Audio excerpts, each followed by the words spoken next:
So the first mission, the second chapter, speaks about Rebbe, as Rabbi Yehuda Nossi, Judah the Prince says, that one has to be as careful with a seemingly less important mitzvah as a more severe mitzvah.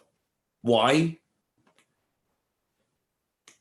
Because one doesn't know the extent and the value of the mitzvah. Even the less important mitzvah has great importance.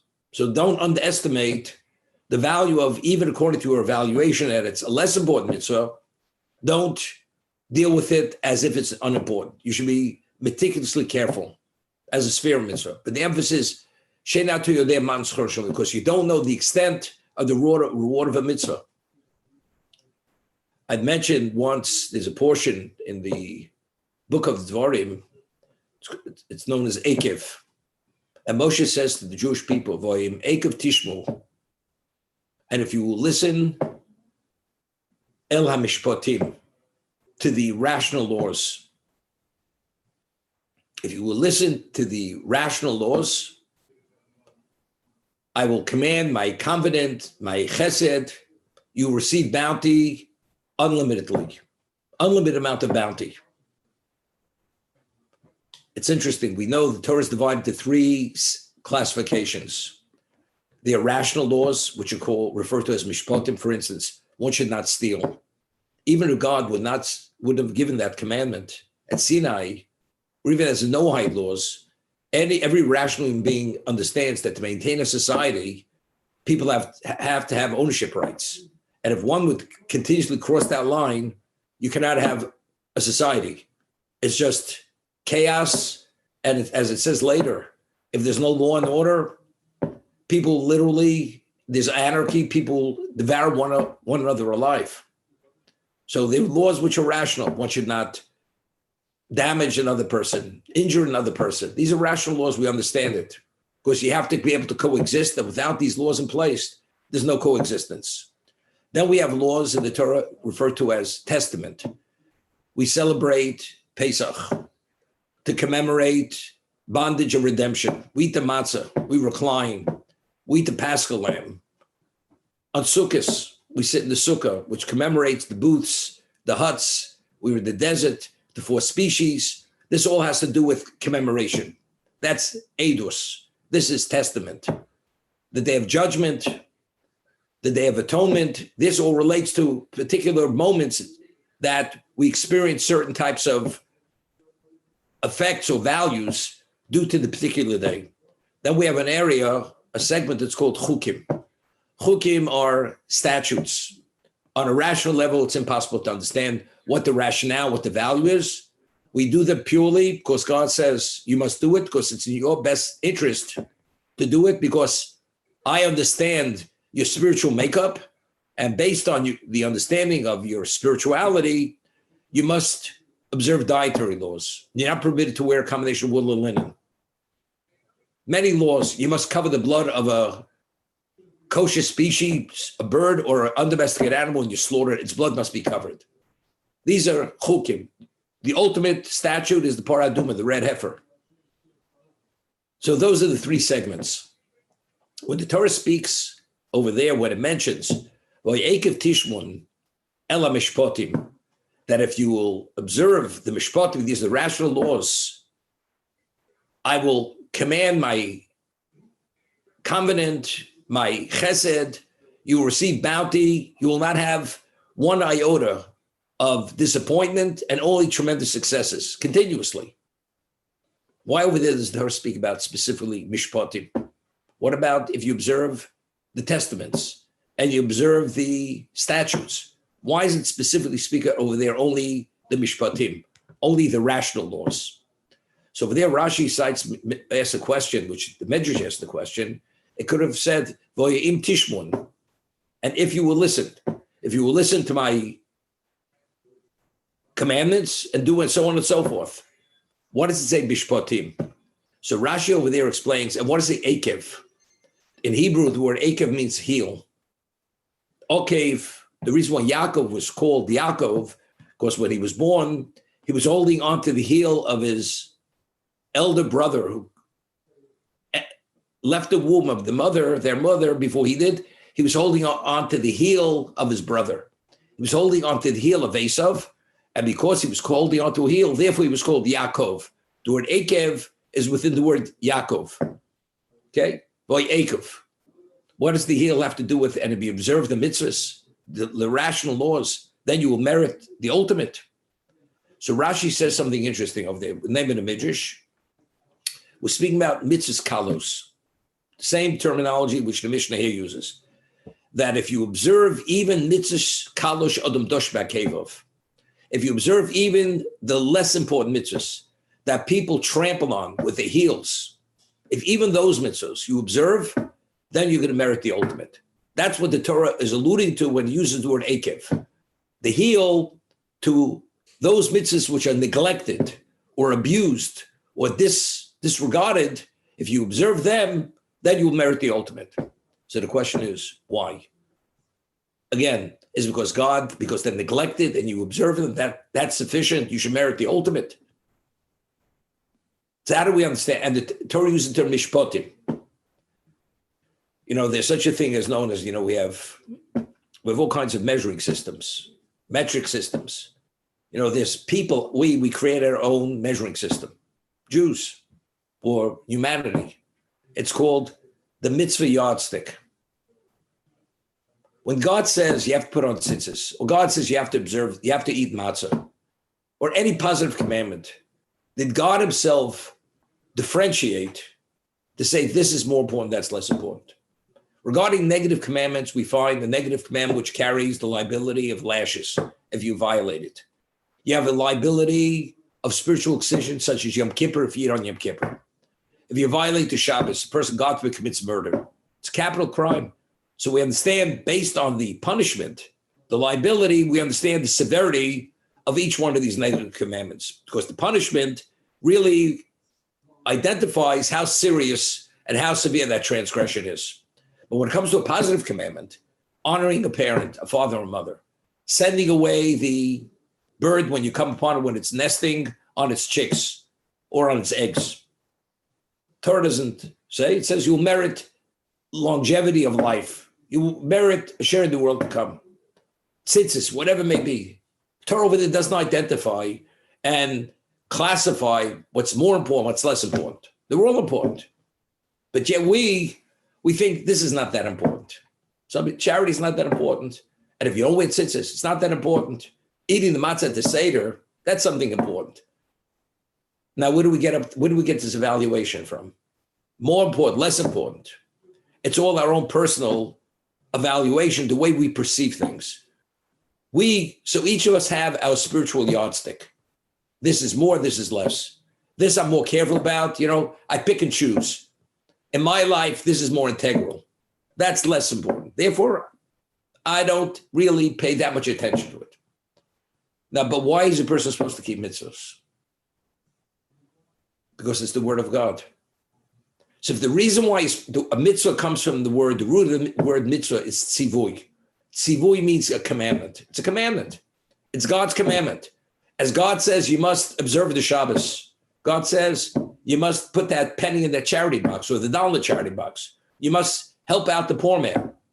You must return the lost article belonging to the Jew, and you must assume custodianship for it until you locate its rightful owner. That's what you must do. Why? Because God said so. Very often people say dietary laws are statutes. It's interesting. You take milk and meat and you cook it together. It's a Torah violation, even to cook it.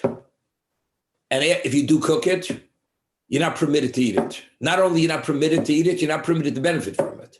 But yet, if you take that same milk and that same meat and you marinate that meat in the milk, and the milk is fully absorbed in the meat, it's not a Torah violation whatsoever. Not to marinate it, not to eat it, not to benefit from it. It's a rabbinic offense. The Torah says specifically cooking. It's only when the milk is absorbed in meat through cooking. Any other means of absorption, there's no Torah violation. It's only rabbinical. It's offense. Of course, if you go and you eat or do that, ultimately a person would say, because based on his rational understanding of what is and what's not. He'll say, if this is permitted, why should that be permitted? So therefore, the rabbis, they legislated a fence that you're not permitted to eat milk and meat, regardless, even if one's not absorbed into the other. And therefore, if you eat a meat meal, you have to wait a certain period of time before you have a dairy meal, because the digestive process is a 6-hour process. So until all the fats, as a result of the digestion, all the traces of meat in your mouth, they're only fully removed. It's a 6-hour process. This is according to the position of Rambam, Maimonides. Others say less time, but the concept is separation. But there's all rabbinical. It's not a Torah law. So a person says to the rabbi, I don't understand, why do we have to keep dietary laws? Why? So the rabbi says to the person, to his patron, do you believe in God? He says, yes. Do you believe God says yes? The answer is yes. God says you must observe. So what do you have to know? Why do you have to know? If God says you must do it, evidently, and you believe in God, and what God does is in your best interest, why is it important for you to know? And if you don't know, and do you know the internal makings of government policy? But you actually live under the auspices of a government, you're bound by its laws, and you keep its laws. Agree or disagree. And they may not be right. But if God commanded it, evidently it's important in terms of it's integral to your existence. But I don't understand. It's irrelevant what you understand or not. So again, why is a Jew supposed to keep a mitzvah? Because I think it's beneficial. Because my sense of this is important, that's more important, less important. They're all equally important. And why? Because God says you must do it. So that's exactly what the Torah is saying. If you observe even the mitzvahs that a person neglects, which is equivalent, he tramples on with his heel. Which mitzvahs do we trample on with a heel? Mitzvah kala. A mitzvah which a person assumes is not that important. If you even observe that, you'll merit every unlimited bounty. Why? Because you're not observing it based on your understanding, that it's your evaluation. Because the only reason why it's neglected is people, it's based on their own evaluation, which is baseless. But this person who observes even the mitzvah that's neglected, which is determined the mitzvah kala, the less important mitzvah, why is he observing it? Different than everyone else. Because he understands the reason why is because it's God's word, regardless of what you think, more important, less important, they're all important because God says you must observe it. So when we speak about you should be careful with a mitzvah kala. Now, who exactly classified what's more important, what's less important? This is our perception of reality. It's not reality. But Rabbi Judah the Prince is saying, but even if your reality is correct, that this is less important, that's more important. But you don't know how important, what the value of that mitzvah is.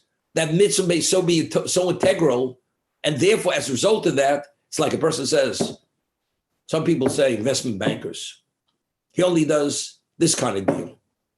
You bring another deal to him, guaranteed 10,000 times return on your money. I don't do those kinds of deals because it's not in the real estate sector, but it's guaranteed. It's not my kind of deal. Why is it not my kind of deal? If you'd only understand its value, you understand, it may not be your kind of deal, but what do you do the deal? You do the deal to have a profit. You can't even imagine what the profit is, even if you're right in terms of its evaluation, it's so beyond, you have to be a fool to pass on it. And that's what Rabbi Yudah is saying, Judah the Prince. Even if your understanding is it's less important, others are more important, but you don't realize what you're passing on has infinite value. So if it has infinite value, therefore that it's not justified, it's totally rational to really neglect it, and therefore you should really focus on it. The Chavetz Chaim writes that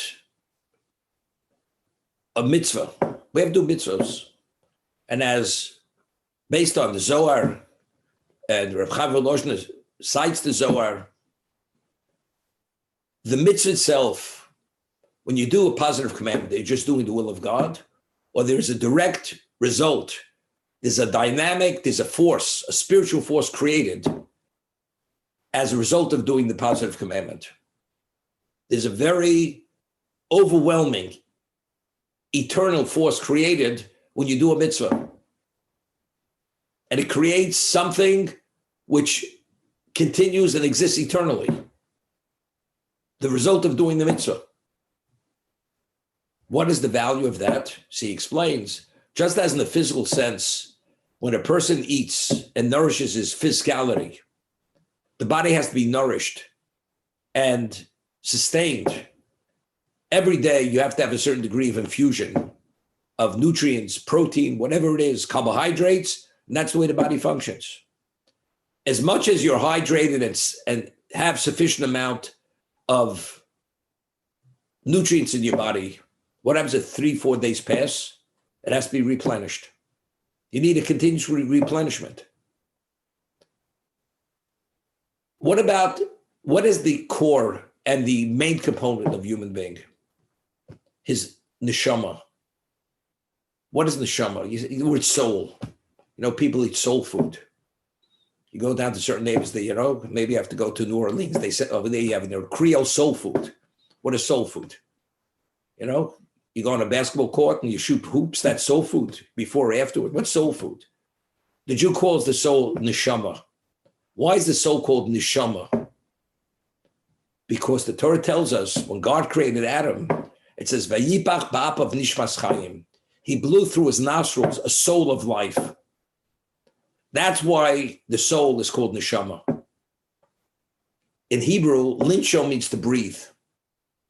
Neshima is a breath in Hebrew. God breathed into Adam a soul of life.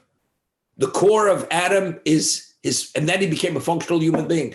Until then, he had his physicality made of earth, but the full function and the value of everything came due to the infusion of the soul. The soul is a spiritual entity. It's a spiritual component. It lives beyond the physicality of the body. When a person dies, the soul lives on. It's one of the 13 tenets of Jewish faith. We speak about resurrection. Ultimately, the soul will be reunited with the body. The body will be resurrected, and the person will be eternal, not only in the soul, but even the body and soul will exist eternally. So if the soul is eternal, just as the body has to be continuously replenished, when a person dies, the value of a mitzvah is because we have choice. We have choice to do or not to do. That is the value of doing the will of God. Rabbi Tzatu explains, if a person is coerced and compelled, and he has no choice to do an action, that action is not attributed to him. For instance, within a halachic concept, if God forbid, a person tells a person, either you kill or I will kill you. So the law is, that's one of the exceptions. A Jew has to give his life, and life is not an overriding factor. But if a person did violate, he was supposed to give his life to sanctify God's name, and he did not, and he committed murder, or he killed. But the only reason why he killed was he was forced to kill, because he wouldn't if he would have been killed. Is there any liability to that person who took the life of that other person in terms of murder? The answer is no. The violation, the liability is you did not sanctify God's name. That's the liability. But you did not commit murder. Why didn't you commit murder? Because the only reason why that line was crossed was due to this external coercion, so that action is not attributed to the person who actually pulled the trigger or took the life of that other person. So if a person would be created without choice, and we do good deeds, only good, what are we? We're spiritual robots. The action we do is unrelated to ourselves. We have no choice. The external force, the way God programmed us, that's the reason why we do what we're doing. So that action is not attributed to us. But if a person has choice, you could do A through Z. So every one of those choices is your choice. That's your initiative. So because that's your initiative, the action is fully attributed to the person, positive and negative. God forbid a person violates the Torah. Why did you violate? You chose. You had the ability to suppress, and you chose not to suppress. You have the ability to take initiative, and you're made passive. So whatever the situation is, unless it was under coercion, the action, positive and negative, is attributed to the person. Therefore, the person is fully deserving when he does the right thing, and he's fully culpable and liable when he does the wrong thing. That's the understanding. So now, when you make those choices, it creates an energy. That energy is a spiritual infusion to the soul. And that energy is called what we call mega energy. It has to be mega energy, it has to be eternal energy, because once a person dies, he's not in a position to make choices any longer. So if you're not in a position to make choices, what fuels the system to continue to function and exist eternally? It's the actions we do during our lifetime when we're in the position to make choices, because only then do the actions have relevance to us ourselves. Because it's only due to our own initiatives that action actually took place. Therefore, what's innate in every mitzvah? It's eternal energy. It's mega energy. It's an infusion to the soul that when the person dies, will be resurrected. Where he has no choice. We're in a state, there's no longer choice. Choice is during the 120-year period God gives us, or as many years God gives us. As long as we're alive, we have choice. Whatever we have, whatever choice we make has infinite value, borders on the infinite, because that is the basis for your eternity. So therefore, you have to take advantage. Don't underestimate any mitzvah, even if it's a mitzvah kala, even if it's an ordinary mitzvah or seemingly unimportant mitzvah. Don't pass on it. Be meticulous, be careful, because you don't know the value of that mitzvah. That's the reason why. I always mention, the Mishnah says in Pirkei Avos later, Schar b'al maleko. You cannot live enough years in this existence that you could be rewarded even for one mitzvah. That's how unlimited the value of a mitzvah is. You know, a person can afford to eat 90 courses every meal, but you have a capacity. You can't eat more than your capacity. You have pleasure quotients. Beyond that point, it's beyond. You can't do more than that. But yet, within the physical realm, we speak about maximizing. Within the spiritual realm, in the spiritual realm, there's no such thing as finite. Everything is unlimited.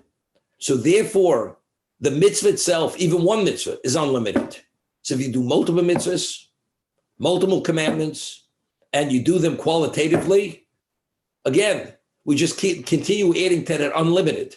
And qualitatively, it just keeps ascending, keeps intensifying. Therefore, but minimally, you need some of that spiritual fuel to be able to maintain yourself in a setting where you no longer have choice. Because otherwise, what replenishes and what maintains your spirituality in that existence? I always mention, the Gemara tells us in Sanhedrin that if a child reaches the age that he's able to speak and he answers one amen, just as one amen, he has a share in the world to come.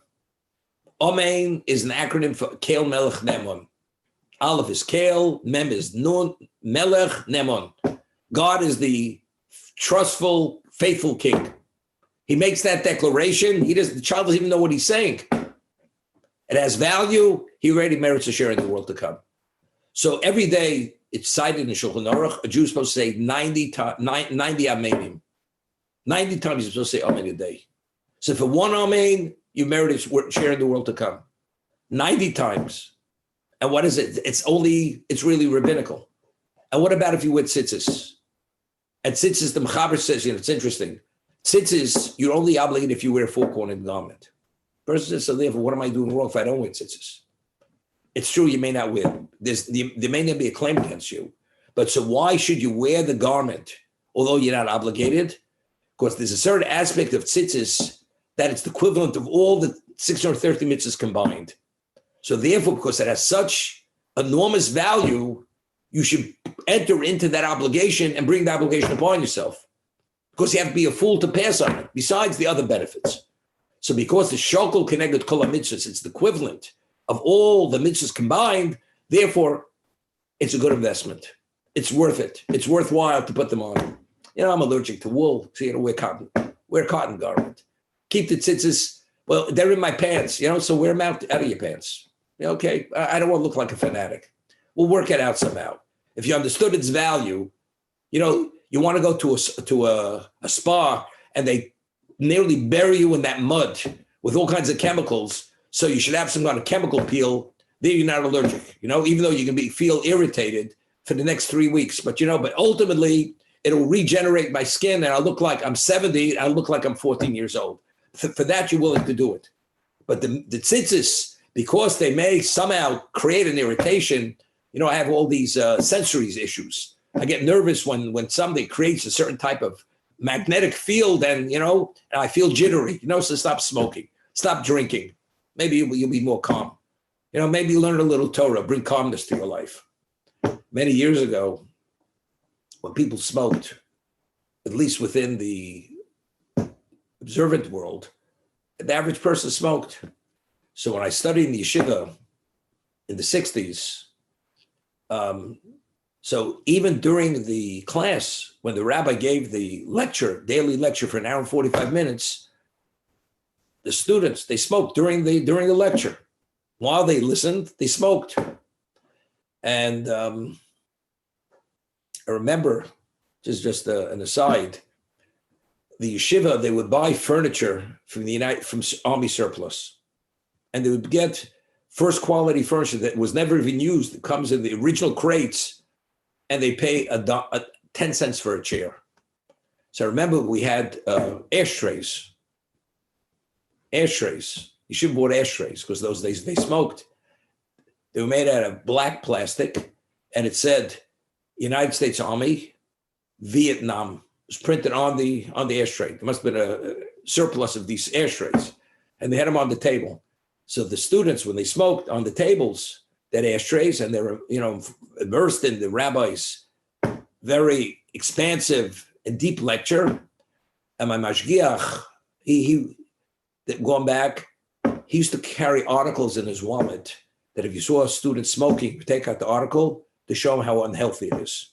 That it's this is before they printed on the side of the packet of cigarettes, may be detrimental to your health. In those days, it didn't say cause cancer. It didn't say that. Maybe detrimental to your health.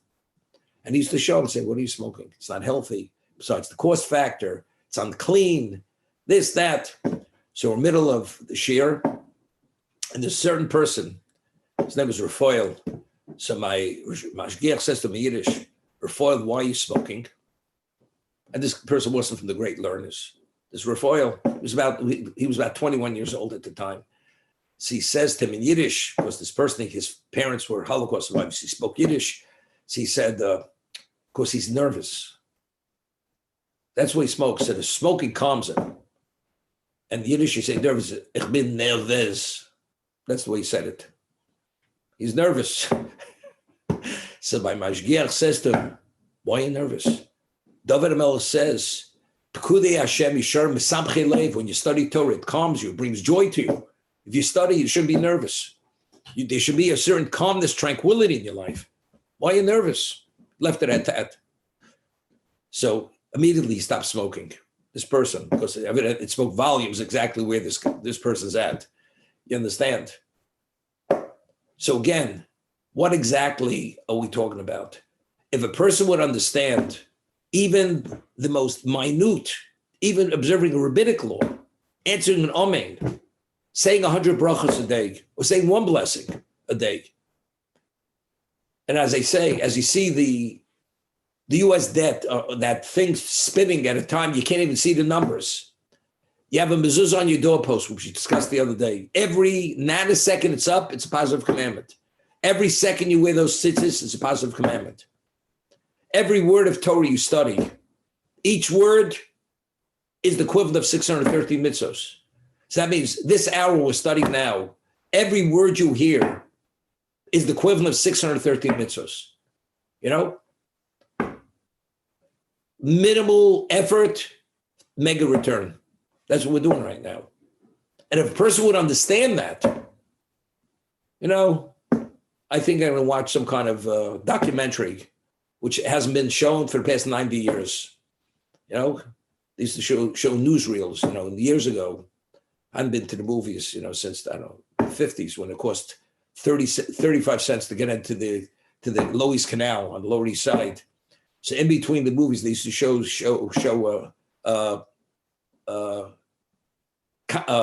comics, in between. They have like the newsreels. They have the movie and they have newsreels in between to keep you busy.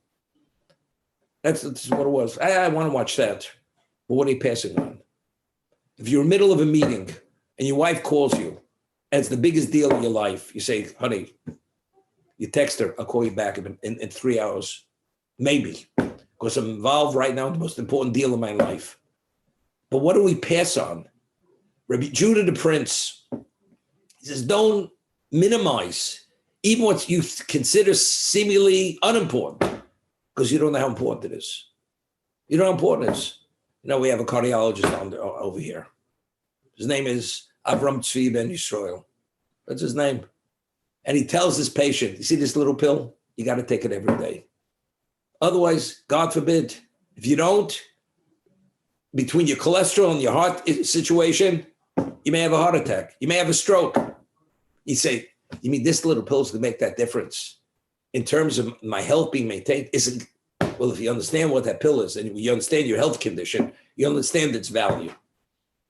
But, you got to trust the doctor. If you don't trust the doctor and you're into the Valentine Bear and you're into the bowling club, with your buddies, then, you miss the boat. So I'm saying Judah the Prince, the expert of experts, the redactor of the oral law, he's telling reality. Even according to your misperception that something's less important or more important, be careful. Because you have to be meticulously careful because the value is infinite. So even though the infinite is not as great as something maybe more infinite, but it's so integral, don't pass on it. And therefore you have to be very careful. Now, why is this seemingly, even if it's correct, why is it? There's a very basic question, which is a question every one of us could ask. If Talmud Torah Keneged Kulam, Torah is the ultimate, it's all encompassing. So why put on tefillin? If Torah is mega times tefillin, and mega times Shema, mega times matzah, all you should do is just study Torah, do nothing else. What do we have to do all these other mitzvos? We have 248 positive commandments. One of them is Torah. But you have to fulfill, when that obligation comes about, you have to fulfill those positive commandments. And it's the equivalent of observing all the negative commandments.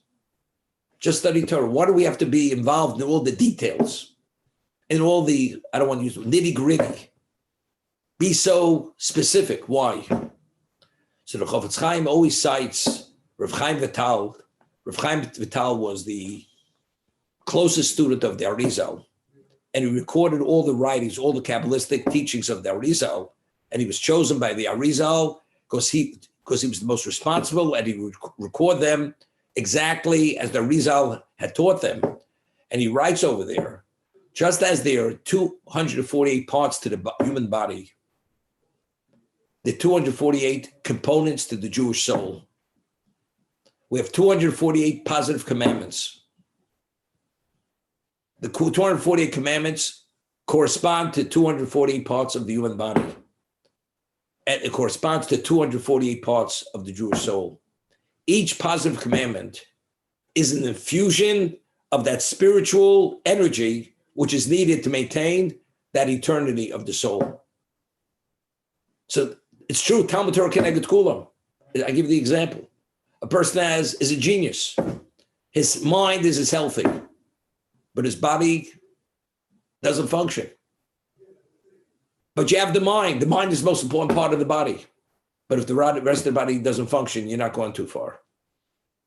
It's together with all the other aspects and components of your physicality. If they all function together, then you're a fully functional person. The soul has to function. It's true, Torah is the ultimate. It's the mega. What if a person is fully healthy, but he doesn't have a toe? His toe is non-fully, it's paralyzed. The person is not a full human being. He's not a total functional human being, but it's only a toe. It's a digit on your finger. but you're not fully functional. So therefore, every mitzvah is crucial and essential. It may be minor compared to Torah, but it's no less essential. Because the spirituality, every component is not functioning. It's malfunctioning. Therefore, the Rabbi Danossi says, you should be as careful as meticulous. Infuse it with the greatest quality of infusion. Because you don't know how important it is. Until you arrive, you don't know how important it is. Talmud tells us regarding the laws of charity in Ksubis that this great rabbi is very charitable through his life. He's one of the rabbis of the Talmud. And before he passes away, he takes the fortune that he has left and he gives away half of it again to charity. So he said, you've given so much charity all your life. You've done enough. He says, it's a long journey. You have to prepare. You never know if you have enough provisions for that journey. When you arrive, person goes, could you imagine flying across the Atlantic as if you're flying from New York to Philadelphia? You're putting that much fuel, you're not making it across the Atlantic. Midway, you just drop right into the sea. What happens when you arrive there? All of a sudden you realize, well, I thought. Then it's too late, you thought. You find yourself on the battlefield and you don't have enough ammunition to fight against the enemy. You got a problem. You better start praying and better dig a deep hole, cover yourself over and hope the enemy doesn't locate you. That's what you hope for, but it's not reality. The reality is every mitzvah we have, whatever way you may classify it, it's integral and essential to our spiritual function, to our part of our eternity. We read later in Pirkei Avos, what is this world? This world's only a corridor. It's a prosder l'trachlin. As I always say, years ago when you flew to Israel, El Al, the plane would land, they lower the staircases, they have buses waiting, get on the bus, takes you to the terminal. Okay? All of a sudden, El Al becomes very updated, sophisticated. They have these sleeves that come out. So initially, the sleeves, they were like a little archaic. Maybe they bought them used from other airlines that they had them years earlier. But now El Al is a first-class, 5-star airlines. You walk down that corridor, you have all kinds of artwork on the wall, different languages. Person thinks he was never in Israel before. He thinks he's there already. And because it's a long walk, you got to maybe walk long. Person says, something, you're in the corridor, you haven't arrived yet. You're in this world. Mishnah tells us, this world's a corridor, but it's so beautiful. All the elements of existence, there's nothing compared to it. You're only in the corridor. This is the playing field. When you do the deal, why do you do the deal? You do the deal to close the deal. You don't do the deal if you're not going to close the deal. And if you're not going to close the deal. That's what it's all about. My grandmother, she was a very smart woman. And she had sage wisdom. And she used to say, when you arrive in the world to come, and you arrive with a fold of bills, $10,000 cash, you go into a restaurant, and they say, they give you the menu, and you order the most expensive thing on the menu because you could afford it. And then you take out, they say, but before we serve you, we want to know if you're able to pay for it. So he takes out $10,000 worth of cash out of his pocket, says, I can afford it. They said, no. And here you pay with receipts. You don't pay with cash. You got receipts, the charity gave them, then you get the meal. We don't take cash, we take receipts. That's what you used to say, but people don't realize that. That's good for the corridor. You want to get on the plane, you pay cash. You get off the plane and passport control, you got to show what kind of Jew you are. You don't show what kind of Jew you are, you can't pass passport control. They won't let you in. And that's what it is. So therefore, Judah the prince says, even according to your evaluation, that you think what's more important, less important, it doesn't make a difference. You don't understand how vital, integral, how important that mitzvah is to your existence and to your eternity. Therefore, don't underestimate it. That's the message. The Gemara tells us, the Talmud tells us that studying Torah is very important. Why? Because Godel HaTalmud shetal mevi l'maseh. Study is so crucial and important because it will allow you to come to actualize the mitzvah. You study something, all of a sudden, the mitzvah, the commandment takes on a whole different degree of value because you're able to internalize its value, and because you touched in a way by studying it, you see it's important, you appreciate its importance, and therefore you can actualize the mitzvah. Therefore, in the Talmud cites a verse, and the Rambam and the laws of Talmud Torah also cites the source verbatim with the verse. Godol HaTalmud, great is the study of Torah Shemei V'dei Mas. It brings to action, to actualization. That's the Gemara. Now, so Yisrael Slater writes, if the person feels he's weak in a certain area of Judaism, certain mitzvah, and you want to somehow upshore it, you want to secure it, what you do, you should study that particular mitzvah. Person feels, the example is, we study the laws of Shmiras HaLashon, how careful you have to be speech. Even if you know the laws, but if you stop studying them, you don't study them over an extended period of time, you become a little sloppy. Why? The person you ask him, instant recall. He can tell you every law, what you're permitted to, what you're not permitted to do. But yet, because you haven't studied it for an extended period of time, you're not as careful. Why? Because study brings it to reality, brings a level of clarity. It brings it to the forefront of your mind. It touches you in a way that it becomes, even though it's abstract, it becomes intangible. You see its necessity, and you see its upside and its downside. That's Godel HaTalmud mevi l'maseh. So therefore, Yisrael Slater writes that if you feel somehow you're dragging, or you don't have the momentum, you don't have the energy, you don't have the interest to reinvigorate it, to revitalize it, study it, that particular mitzvah. However, others learn, when we say study of Torah, touches upon not only a particular mitzvah, touches upon every mitzvah. Why? Why is that?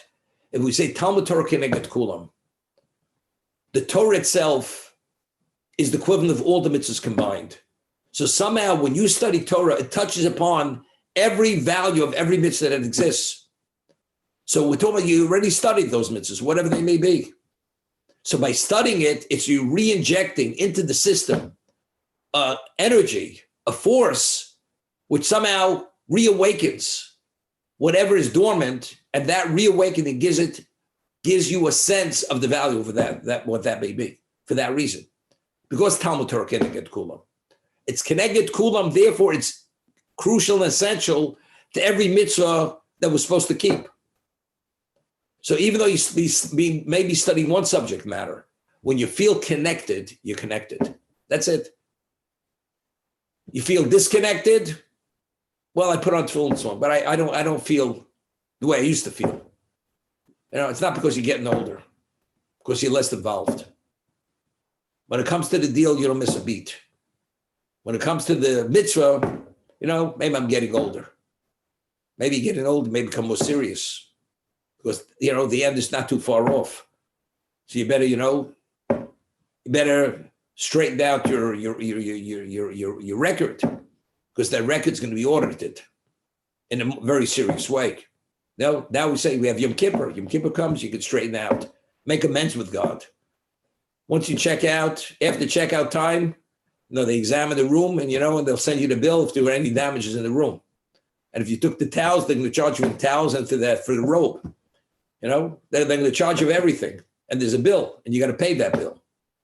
After you check out, they give you a tally of your whole life, negatives, positives. The order is very accurate, and it's done with mercy if you're worthy of mercy. The Chofetz Chaim writes in one location. It's a Mishnah in Soto, that God does everything measure for measure. If you do something positive, God, measure for measure, will treat you the same way. But when God does it, he does it in multiples. A good deed, God pays 500-fold of your good deed. Over there, gives examples Who attended to the remains of Yosef when we left Egypt? The greatest Jew who ever lived, Moshe Rabbeinu. When Moshe passed away, who tended to his burial needs? God himself. So because Moshe afforded Yosef the honor and the respect, being the greatest Jew or human being who ever walked the face of the earth, gave Yosef that honor, therefore Moshe himself merited the ultimate. The God himself attended to his burial needs. So there's a concept known as Mida Keneged Mida, measure for measure. But the measure of measure in the positive are endless multiples more than what you do yourself in the positive. That's the way it is. So the Chofetz Chaim says something very interesting. How do you evaluate, say a person's a tzaddik? Certain people, they come to me, especially from Israel, and especially if they're Sephardic Jews, and they say to me, tzaddikal. They call me tzaddikal. Firstly, I'm twice their age. That's number one. Secondly, I say to them, by the way, since when do you have this evaluation, this insight to know whether I'm a tzaddik or not a tzaddik? You call me tzaddik? How do you know I'm a tzaddik? Maybe I'm not a tzaddik, right? So what is a tzaddik, what's not a tzaddik? How do you identify a tzaddik?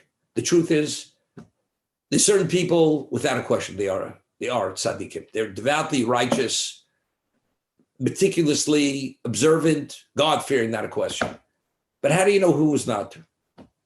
Truth is, only God knows. Nobody knows. We have no right to pass judgment on anyone, whether he is or whether he's not. But in the evaluation system, what is and what's not? So Rambam, based on the Gemara, the Talmud says that if the majority of a person's accomplishments are positive, the classification is tzaddik. What about if the majority are negative? That's not tzaddik, that's Rasha. Now, how do you make this evaluation? Is it a quantitative evaluation or qualitative evaluation? So Rambam writes, only God, who's all-knowing, only he can make this evaluation. Because he says, sometimes a person does one act, one positive action is the equivalent of endless positive actions. Therefore, even though he may fail endlessly, he may be tzaddik because he did that one action. I'll give you an example. A person may not be observant, and he went out of his way and he saved Jews. Let's talk about Wallenberg. Wallenberg.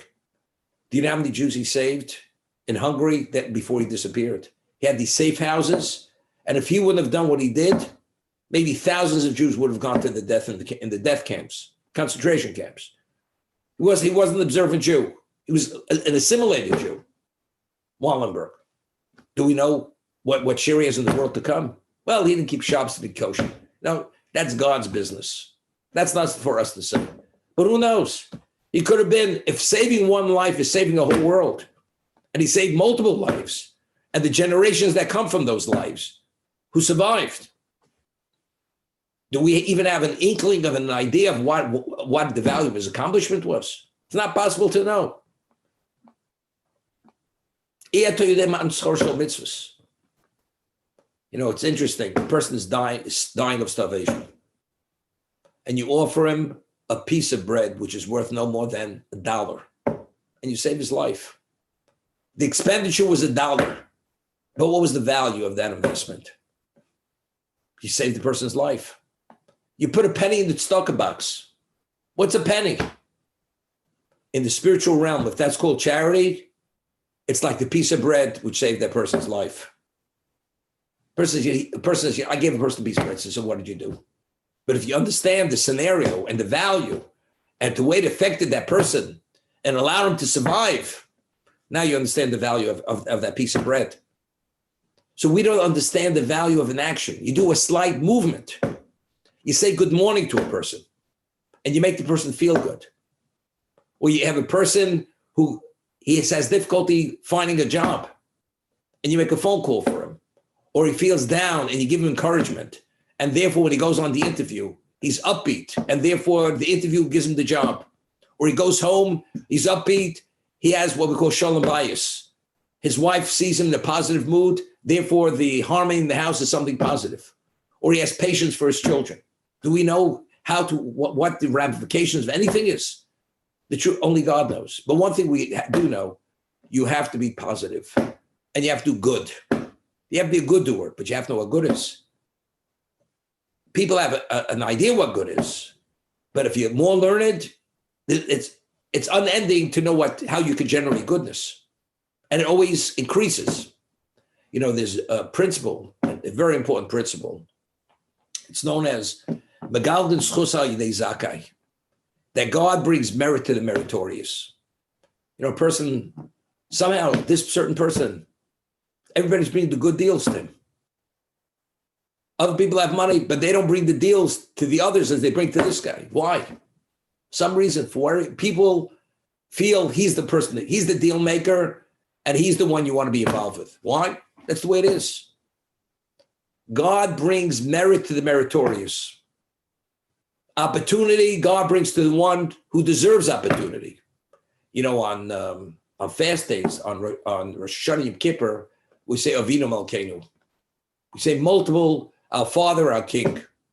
Kosvenu b'Sefer HaChaim, describe us in the Book of Life, describe us in the Book of Livelihood, many things we say. One thing we say is, Kosvenu b'Sefer HaZchuyos. Write us in the Book of Merit. Or we say during the year, Zachrenu l'Zchuyos. Remember us for merit. What's remember us for merit? What is this? I mean, either you're deserving or you're not deserving. What do you mean remember us for merit? Remember us for merit, because to have merit, you have to have merit. Inscribe us in the book that we should we should classify it as meritorious. Therefore, God's going to bring you the good deals. That's what we're asking. People don't realize sometimes how lucky they are. Somebody special comes and asks you for help, and you turn them down. You're a fool. God sent you this person because he's so special. If you do help him, you don't even realize the value of that, action. They just overburden me, these people. I'm not going to open my door, okay? Somebody wants to deliver something which has great value. You don't open your door, you're not going to be the beneficiary of whatever the person wants to deliver if you don't open the door. And that's what it is. So, Megaglos Chus Alei Zakai,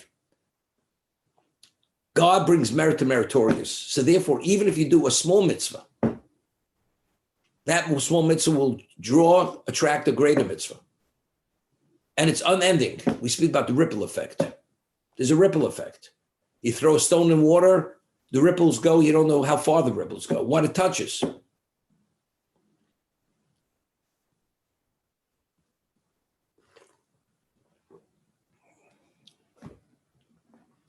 To what degree does God want us to be beneficiaries of our actions? So the Chazal tell us, if a person loses a penny, I mean, today people see a nickel on the sidewalk, they don't bend down to pick it up. But if a person loses a penny, and a poor man finds that penny, and that poor man is a beneficiary of the penny, and the one who lost it, it's not even aware that that penny was ever found. The poor man who benefits from that penny, the benefit accrues to the one who lost it. Could you imagine? You're not even a charitable person. Doesn't make a difference. But if somebody was a beneficiary of something that belonged to you, and something positive comes about as a result of that, and it was because you lost it, you're a beneficiary of that to some degree. There's no question. It doesn't compare that. If you put money, give charity with the intent to help the person, it has greater value. But even that has value. So what's life all about? Life is opportunity. That's what it is. We say in the Hallel and on Shabbos, we say, Hodu Lashem Kitov Kil Lo Chasto. We give thanks to God, forever is his kindness. Right? We say, Hodu Lashem Kitov Kil Lo Chasto. What does that mean? That God's kindness is always. We give thanks, his kindness, he's always doing things with us, which is kindness. Now, what does he do with us? Person has a miserable life. He doesn't have a moment of peace in his life. Always struggling, always pushing that boulder up the mountain. Hold Lashem Kitov Kil, say to the person. What did it say? Hold Lashem Kitov Kil Chasto. God's chesed is forever. In your type of misery, how do you see God's kindness in your life? How do you see it? So you could say it, say it's itching. You're alive. Would you want to die? The person says no. So if that's the case, God's kindness, God is providing kindness, that you're alive, you're functional, that you're able to breathe. You don't have emphysema, your lungs are working. You know, you don't have brain fog. You see things clearly. You could see clearly, you could appreciate your pain and your misery, right? That's kindness. Would you prefer to be brain damaged and you don't even realize that you're suffering? Person says, I prefer that my mind should function. But it's much more than that. What is life? Life is choice, as we said before. This is the corridor. This is what we call the playing field. Every moment of life we have, every second, how do I utilize that second? So if every moment of life is a choice, how to invest, how to not to invest? Yes, no. So therefore, it's kila om chasto. Every moment of your existence, God is providing opportunity, because if you make the right choice in that moment has infinite value. So isn't God's chesed, it's even a state of misery. If you take it well and you don't bolt from God and you don't, God forbid, curse God, and I say, Daina emes, God is the true judge, I don't ask questions. Rab Chanina ben Dosa, he lived on a small measure of carob from week to week. And there's a heavenly voice comes out from Sinai every day that says, the whole world is sustained in the merit of Chanina ben Dosa. The man has nothing, less than nothing. But because he's satisfied in that state, the whole world is sustained in his merit. So, we see things, they irk us, they bother us. You have reason to speak negatively about another person, but it's not justified because you can't meet the criteria which allows you to say something negative. You keep quiet. Keeping quiet has mega value. The Vilna Gaon cites a medrash that it says that a person wants to speak Lashon Hara and does not, and you suppress it, you merit a light that the greatest angel never ever could even fathom what that light is. So what's the value of remaining silent? And we have endless moments that we could remain silent, which we don't remain silent. So isn't God's chesed la'olam? Doesn't mean it's forever, whatever. No, it's la'olam, it's continuous.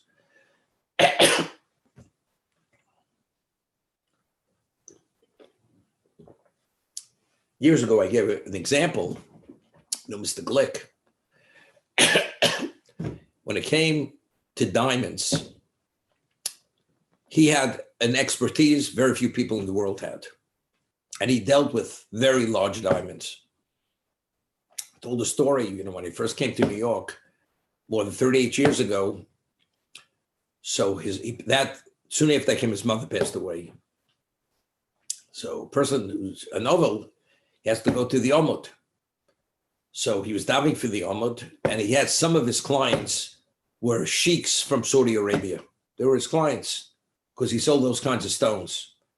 So when they would call, he would say, tell them I'm not available, I'm on long distance.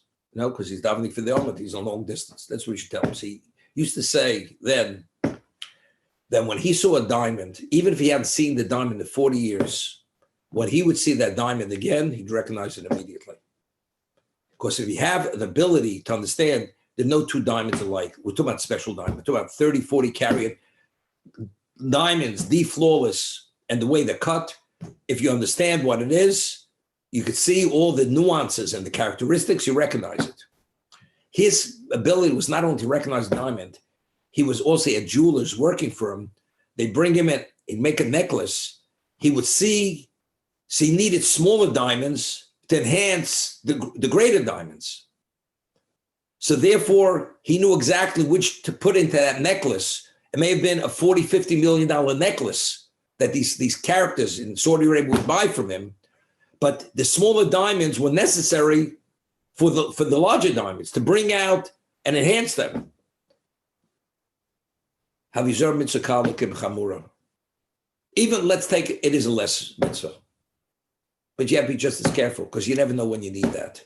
Because when you want to fill in that gap, a person has beautiful teeth. You're missing a tooth, and it's a front tooth. Doesn't look so good, right? You put that tooth in now, you look like a different human being. People look at you, they're not turned away from you. You're attractive. You have to have the full gamut. You have to have the full portfolio.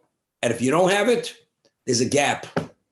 And therefore, don't underestimate. Even if you're right that it has lesser value, you never know the value, and the value manifests itself in many, many contexts. And therefore, don't underestimate it, and be as meticulous and careful in its observance.